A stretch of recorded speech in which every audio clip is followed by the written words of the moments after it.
Kalau bakso biasanya bulat, bakso yang ini bentuknya lonjong, fams. Potongan kikil dan tetelan sapinya juga melimpah. Begitu bakso dibelah, kejutan lain menyambut di dalamnya. Beuh, mantap, fams. Buat para pecinta bakso, kenalin nih, bakso gulung Cak Rusdi dari Bondowoso. Daging baksonya lembut, ada selembar telur dadar dan isian daging cincang, fams. Semangkok bakso gulung pas banget nih buat hangatkan perut di suasana kota Bondowoso yang adem ayem. Apalagi disantap bareng si doi. Aduh, mantap deh, fams. Satu porsi isian bakso nggak berlebihan kok, fams. Satu gulung bakso ditemani tetelan yang berlimpah dan bihun sebagai pelengkapnya. Kuah baksonya encer dan bening seperti bakso kebanyakan. Konon justru kuahnya ini menjadi kunci kelezatan setiap sajian bakso, fams. Mau ditambah saus sambal atau kecap, ya monggo. Sama seperti bakso-bakso pada umumnya, fams, bahan dasarnya daging sapi segar. Ciri daging sapi sehat dan berkualitas memiliki tekstur kenyal, padat, dan tidak berair. Gak usah ragu deh kalau lihat daging sapi berwarna merah segar kayak gini. Tandanya daging sapi masih segar dan layak untuk dibeli, fams.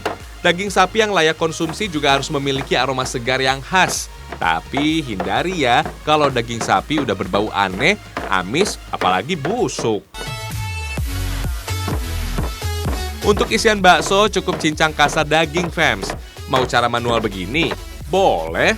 Mau pakai mesin giling juga bisa kok. Asal jangan pakai blender ya. Bisa-bisa rusak tuh mesin blendernya. Kan sayang. Udah lebih dari 7 tahun produksi bakso gulung di sini manjakan lidah penggemarnya, fams. Adonan bakso juga sama kok, fams. Dibuat dari campuran tepung, bumbu, dan daging sapi yang digiling halus. Yang bikin beda sih, cuma racikan bumbunya aja tuh. Adonan bakso dibentuk bulat-bulat kayak gini nih.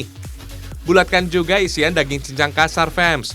Ukurannya bisa disesuaikan dengan ukuran bulatan bakso gulungnya. Fams, kira-kira 20-30 kg adonan bisa diolah menjadi bakso. Selain bakso gulung, ada 2 varian bakso lainnya. Ada bakso kasar isi urat atau daging, dan bakso halus tuh.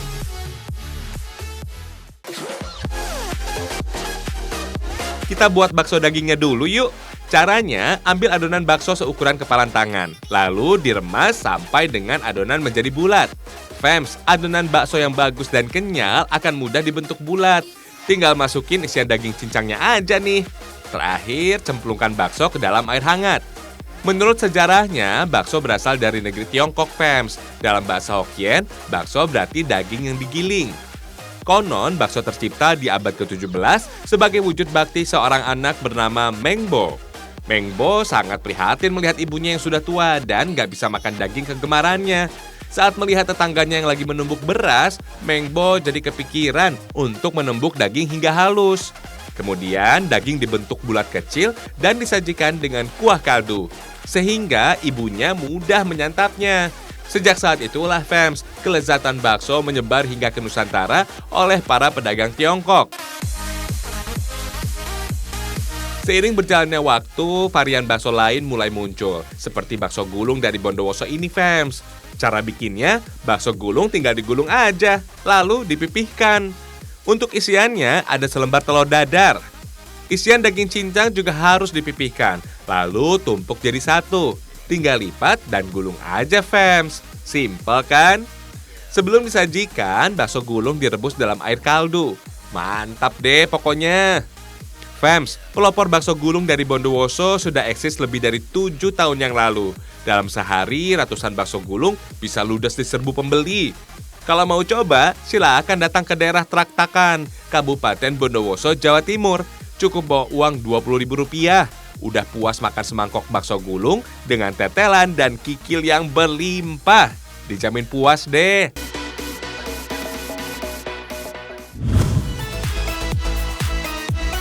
Lanjut, kita ke kota Makassar, Sulawesi Selatan. Di sini ada kuliner kebanggaan yang disebut dengan sop ubi Datu Museng. Fams, sop ubi ini dibuat dengan perpaduan berbagai jenis sayuran, kemudian dimasak dengan kuah kaldu. Dijamin rasanya mantap abis deh. Warung ini sudah eksis sejak tahun 1950-an. Meski warungnya terletak di dalam lorong sempit, menu yang tersaji sudah tersohor hingga seluruh penjuru provinsi Sulawesi Selatan. Nggak heran fams, warung ini nggak pernah sepi dikunjungi pembeli. Bahkan level pembelinya bukan hanya masyarakat biasa, pejabat juga suka menyantap hidangan di sini. Salut deh! Ubi dikenal sebagai penganan pengganti nasi. Kandungan karbohidrat kompleksnya lebih tinggi dari nasi, membuat ubi mudah terserap oleh tubuh. Perut juga nggak cepat lapar setelah mengkonsumsinya. Nah, alasan itu juga yang membuat ubi cocok dijadikan sebagai makanan diet di era modern. Oh iya, ubi alias singkong yang diolah jadi sop harus digoreng terlebih dulu. Selanjutnya dipotong kecil-kecil menjadi beberapa bagian. Lalu sop ubi disajikan dengan tambahan soun, daging sapi, telur rebus, dan kuah kaldu. Biar makin mantap, bisa ditambahkan kacang, toge, dan bawang goreng ya. Kuliner satu ini bisa dikatakan komplit fams. Selain sumber karbohidratnya berasal dari ubi, vitamin juga berasal dari sayuran. Sedangkan proteinnya dari daging. Nggak cuma nikmat, bagi masyarakat Makassar, sup ubi juga memiliki sejumlah manfaat. Selain mampu mengobati sakit mah, ubi dipercaya baik dikonsumsi oleh penderita diabetes karena bisa mengontrol insulin fams.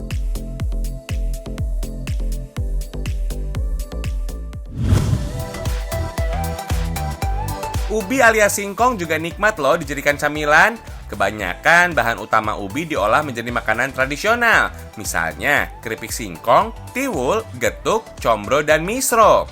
Itu dulu, sekarang olahan ubi bisa naik kelas fams. Misalnya kue getuk roll ini. Kalian bisa mendapatkannya di Kota Malang, Jawa Timur. Bentuknya yang mirip seperti bolu gulung ini juga memiliki banyak varian rasa.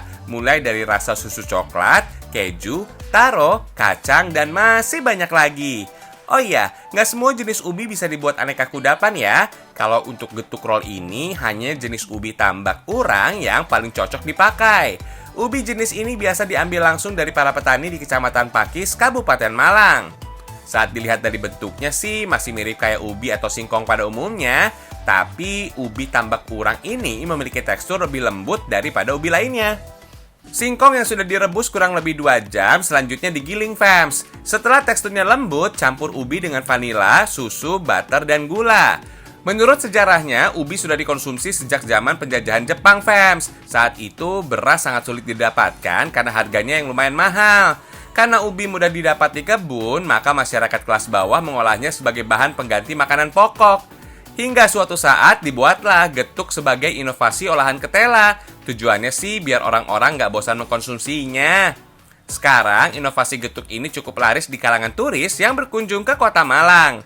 Dalam satu hari bisa loh menghabiskan 50 kg singkong. Kalau pas musim liburan bisa habis 100 kg ubi. Wih, lumayan banyak ya. Oh iya, getuk roll ini paling enak dimakan dalam keadaan dingin fams. Jadi sangat disarankan untuk dimasukkan ke dalam kulkas terlebih dulu. Saat disimpan di dalam kulkas, kudapan ini bisa tahan sampai 5 hari. Sedangkan di luar kulkas hanya bisa bertahan sehari saja. Tapi kalau sudah tersaji di atas meja, 5 menit juga udah ludes tuh. Hihihi. Oh iya, getuk kekinian ini bisa dibawa pulang dengan harga Rp55.000 per kotak. Buruan diborong ya.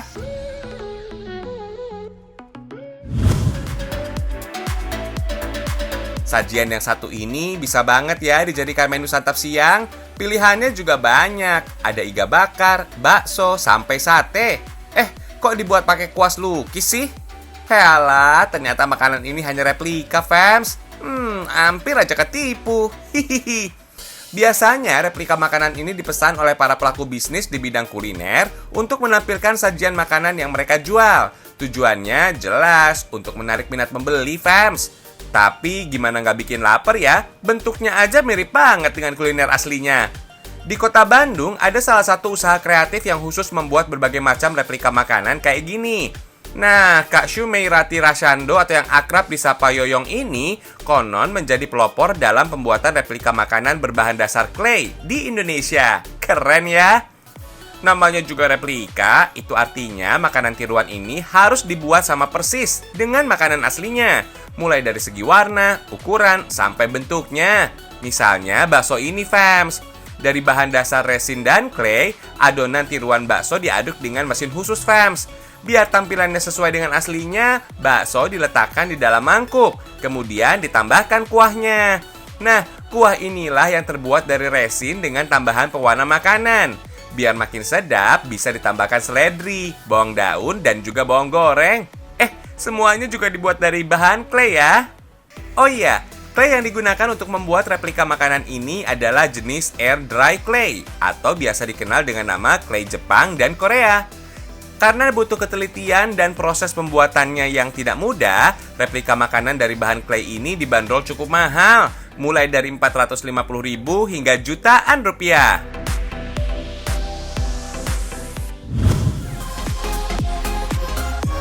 Penampilan udah kece, waktunya ngemil cantik nih. Kalau cuaca lagi panas, emang pas banget ya cari yang dingin-dingin kayak menikmati gelato ini. Cocok juga untuk menemani hari kalian saat lagi butuh pendingin tenggorokan sekaligus suasana hati. Hihihi. Kalau penasaran ingin mencobanya, datang deh ke kedai Kopi Gelato yang berlokasi di Jalan Surya Kencana, Kota Bogor. Hulala, varian rasa gelatonya seabrek. Kalian bisa dibikin bingung, mau pilih yang mana?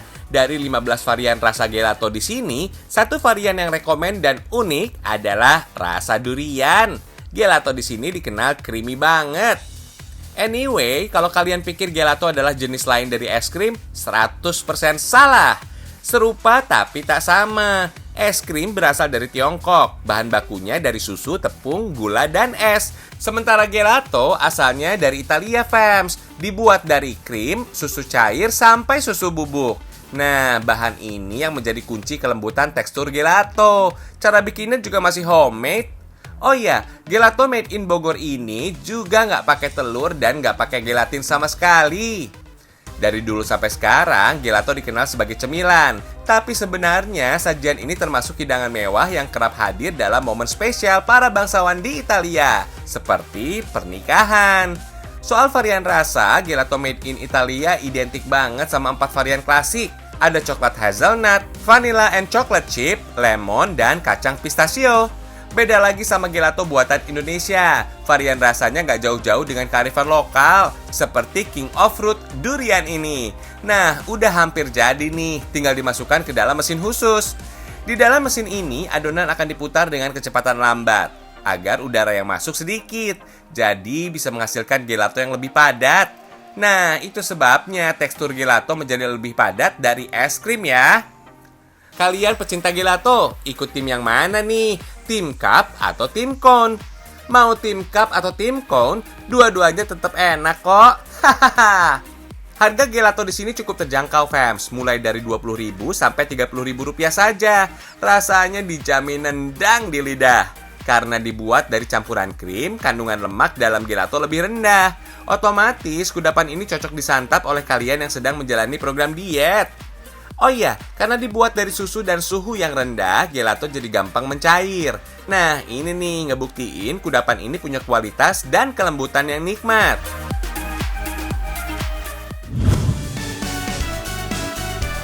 Kalau dirasa wisata ke Papua cukup mahal, kita kasih informasi wisata hemat di Kota Malang, Jawa Timur. Kebayang nggak kalau uang Rp100.000 sudah bisa dapat penginapan, tiket masuk wisata, sambil main river tubing? Siapa sangka penginapan yang ciamik ini hanya dibanderol Rp39.000 per orang untuk satu malam. Murah banget kan? Dalam satu kamar ini bisa menampung hingga 4 orang loh. Karena termasuk penginapan low budget, fasilitasnya juga mengikuti, fams. Yang terpenting sih, dengan uang yang cukup terjangkau, kalian bisa bobo dengan nyaman. Di dalamnya juga ada kipas angin yang nggak bikin gerah, lemari pakaian, dan kasur yang super empuk. Kalau bosan di kamar, bisa tonton TV juga kok. Karena harganya murah, nonton TV-nya juga barengan ya. Di sini juga banyak tempat duduk untuk santai. Perabotannya juga didesain unik dan bikin seger di mata. Oh iya, semua pengunjung juga dapat wifi gratis. Asik dong. Hahaha. Penginapan ini dulunya ternyata rumah kos bulanan, fams. Karena sempat kosong dan sepi, akhirnya dirombak cantik. Dan rame lagi deh. Kalau badannya udah seger lagi, saatnya wisata yuk. Kita ke Sumber Maron. Tempat ini ramai dikunjungi karena harga tiket masuknya murah banget. Dengan biaya Rp3.000, lokasi wisata ini jadi andalan saat lagi suntuk dan bokeh. Hihihi. Di sini pengunjung bisa menikmati perpaduan hamparan sawah yang hijau, sungai yang jernih, kolam sumber air alami, dan air terjun dengan ketinggian sedang. Paket lengkap banget tuh. Udah nyampe sini tapi nggak nyebur? Nggak mungkin banget. Masa nggak tertarik ngeliat orang pada santai-santai di atas ban? Hihihi.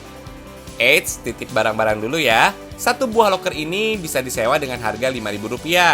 Itu bukan harga per jam ya, tapi seharian. Let's go! Untuk menyusuri sungai sepanjang 500 meter, kita harus menuju titik awal permainan river tubing. Nah, batu-batu ini yang bikin arus jadi beriak dan bikin perjalanan tubing semakin seru. Rasakan deh tubuh terombang-ambing arus. Wah, seru! Di sini juga nggak ada sampah loh. Kebersihan di sini bisa terjaga karena adanya kerjasama yang baik antara pengunjung dan pengelola. Fams, Sumber Maron terletak di Desa Karangsuko, Kecamatan Pagelaran, Kabupaten Malang, Jawa Timur. Di pertengahan trip juga ada air terjun mini yang ketinggiannya sekitar 5 meter. Masyarakat sekitar biasa menyebutnya dengan Grojogan Sewu. Kerennya lagi, sungai di sini nggak terlalu dalam, jadi Sumber Maron termasuk wisata yang ramah anak. Tapi para orang tua tetap harus hati-hati dan waspada terhadap buah hati ya. Kapan lagi ya bisa wisata dengan harga yang murah, tapi fasilitasnya nggak murahan? Kalian sangat disarankan untuk datang saat weekdays, fams. Kalau akhir pekan, pengunjungnya banyak banget.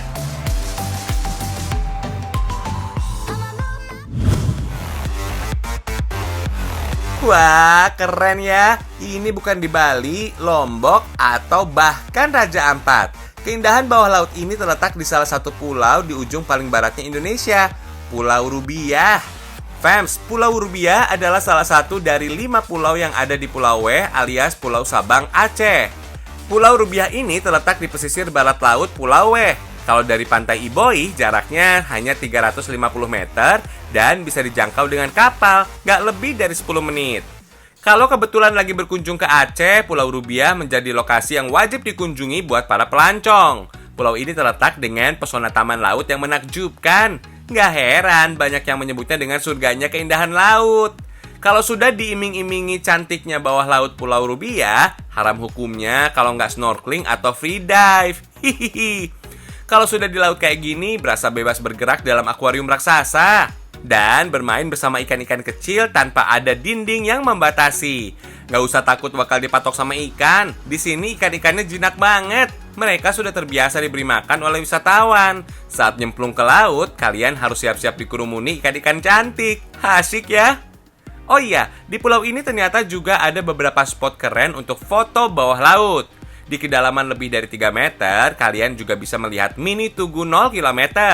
Benda ini sengaja ditenggelamkan untuk rumah Nemo dan teman-temannya. Pastinya jadi spot yang ciamik untuk berfoto, fams. Bahkan, ayunan juga ada di dalam laut tuh.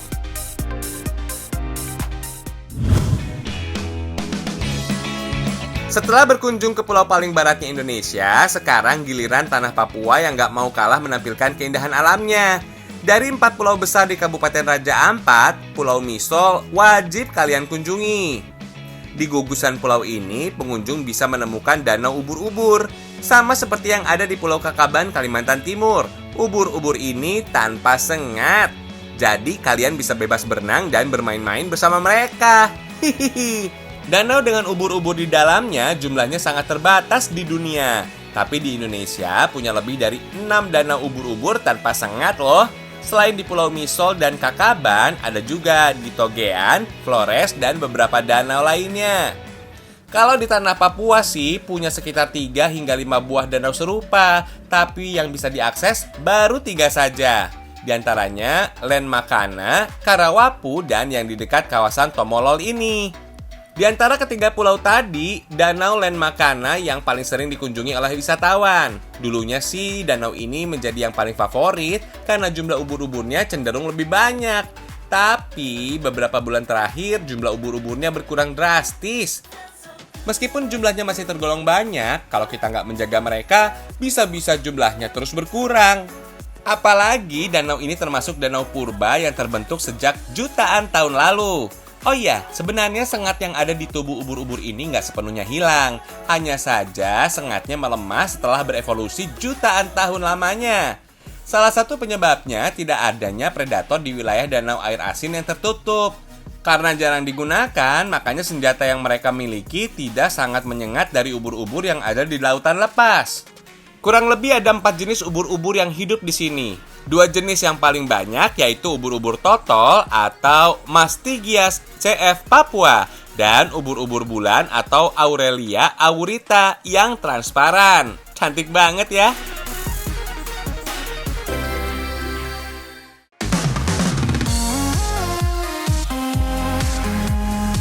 Keren ya tayangan hari ini. Besok kita masih punya info yang lebih seru lagi loh. Tonton Ragam Indonesia ya, karena Indonesia istimewa.